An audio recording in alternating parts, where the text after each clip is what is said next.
So we've been talking about the startup office, but now let's talk a little bit about those of you that currently have a lease in place, and now you have the leases coming up for expiration.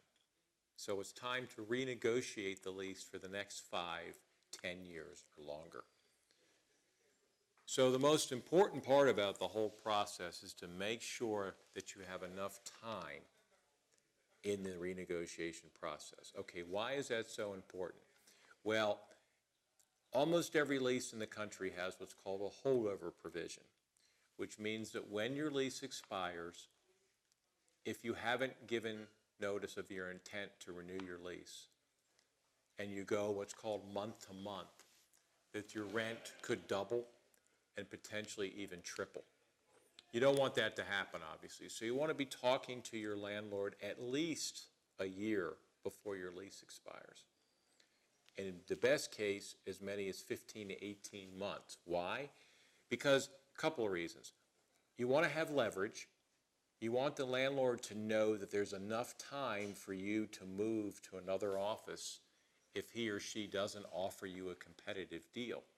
And you want to have the leverage of making him think that that's what you're going to do if they're not competitive. So again, if you don't have enough time, the landlord knows you're not going to want to pay double or triple rent. So they're going to put an unfair offer on the table and basically require you to pay it. You want to, again, be with a professional representative helping you in this process, because the professional reaches out to your landlord and says, my client would like to stay in the current space, but we're paying $6,000 a month and we know that's more than what the rent should be. The landlord knows now that you know what the rent should be because your agent knows what the rent should be, and the landlord's going to be much more inclined to give you a more competitive rate, because if he or she doesn't and you move, they're only going to be able to get that rate anyway.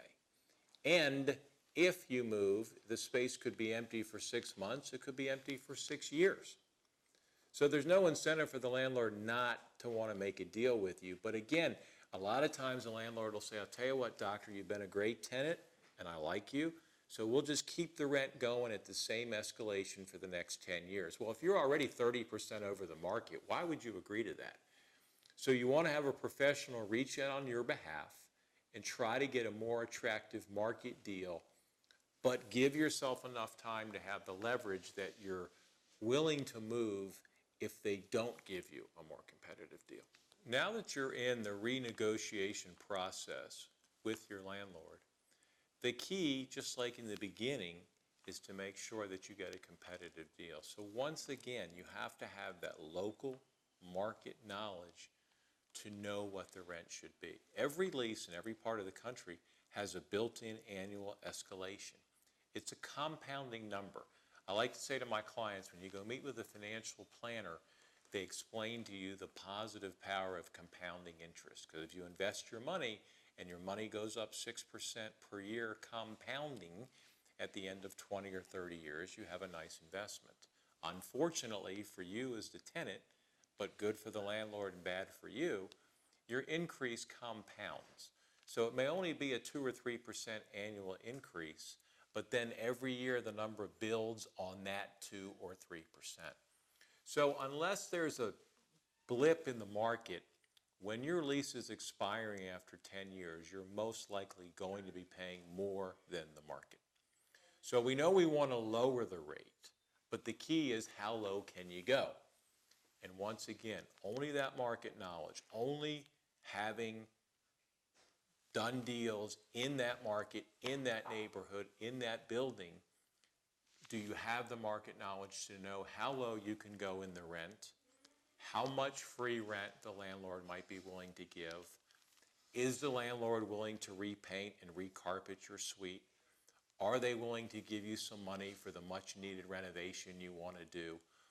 All of these things are only achieved with a professional that has the market knowledge to know what the numbers should be.